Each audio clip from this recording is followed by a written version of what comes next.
So I downloaded and started playing Doom Eternal on my gaming PC, and I kind of wish I bought the game on Switch because, I'm sure the game runs better. I'm sure it looks better. I'm sure it's more enjoyable playing it like in public or whatever, using the Switch's unique features. But, I bought the game on PC because it was like $5 on sale or something. So I'm just like, okay, I'll buy Doom Eternal. I'll talk about it. It's one of those games that like everyone pretends is good but isn't actually all that impressive and isn't all that like spectacular. In a lot of ways, I think most fans agree 2016 is better, but that's mostly because it was still a new novel thing. Oh, Doom is back, it's being rebooted, but all you do is run around in circles and shoot demons. Oh, but that's all I want to do. But like you run out of enemy types halfway through. Like, oh, but it's enjoyable. Like again, like Doom 2016 was a complete and total joke. Star Fox Zero was way better, right? So playing Doom Eternal again, I played this game before about halfway through when I got the game, played the game on Game Pass. Playing this game again was a little bit was pretty interesting because I just played like Doom 2016. I got halfway through it and a rage quit when like I glitched through a wall, died. No, actually I didn't die. I got stuck in the void. An enemy pushed me into the void and I'm just walking around down there. So I'm just gonna like, okay, I'll just reset the area, right? So I pause, hit the button, and it sends me right back to the beginning of the stage. Not back to the checkpoint, but to the beginning of the stage. And you know how like long these missions are in the game. So like I was like probably about halfway through, got sent back to the beginning. So like, I rage quit Dune 2016, never gonna play it again. It's trash.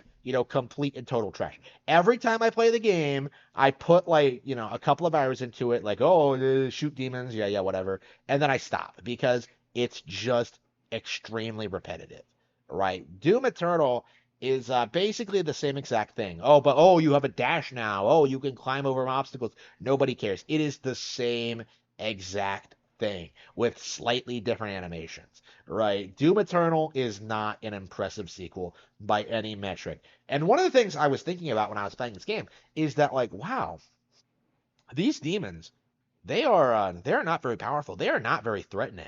Like I'm trying to think of like, like haven't I played a game that's like that has more powerful demons? Haven't I played a game that's like has a better alternate universe than like Doom's version of Hell?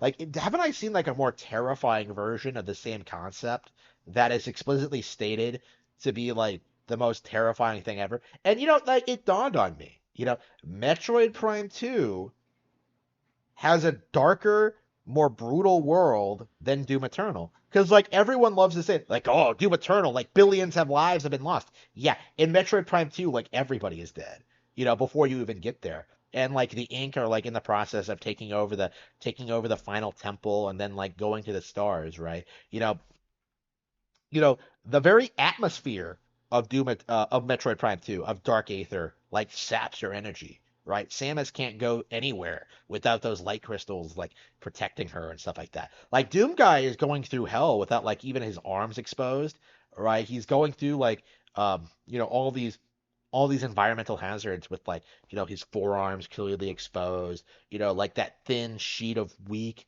like uninspired armor that can't even take a couple of shots, right? Like the reality is like Dark Aether is objectively speaking a far more inhospitable world than anything in Doom Eternal or in 40K, right? Like Samus Aran is and has gone through far more dangerous territory and fought far more powerful enemies than anybody in those universes, right? The reality is Dark Aether is, objectively speaking, a more dangerous location than anything in Doom. Now, a lot of people would probably dispute this, but like, yeah, you have to go through Dark Aether in order to turn on the lights, right? In order to like get the light suit and like make it like less dangerous to go through. But like again, I think in a lot of ways it's pretty safe to say that like Prime 2 is Samus's most dangerous adventure ever, right? In a lot of ways, right? We see how like Galactic Federation troopers who are clearly like they have than better numbers than like the Doom guy, right? They have like better resources. They have like an entire operation going, and all of them are just slowly whittled down over the course of like their stay on Aether, right? Like they aren't even like primary targets of the Ink, right? But they're still there, and they're still like slowly torn apart by just like these hordes coming at them, right? Like Doom Guy would not be able to survive a Dark Aether, right? He would get destroyed by the ink like immediately, right? That is the inevitable fate of Doom Guy, right? Like Samus Aran is the only person who could have gone to Dark Aether and done what she did, right? And that's what makes her such a great sci-fi fantasy hero, right? Like she is someone who can rise to the occasion and deal with things that nobody else, lesser video game characters like Doom Guy, could ever deal with, right? Like it's it's so sad like to see people like continually like pretend as if Doom is some like impressive IP, because I've played like a little bit of like Doom 1, Doom 2, well not Doom 2.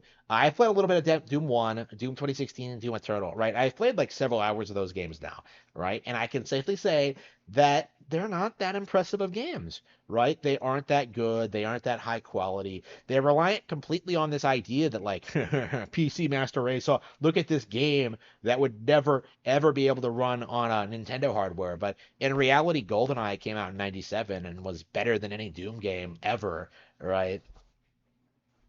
And then it was followed up with an even better sequel with Perfect Dark. So, like, again, what about Doom is so impressive?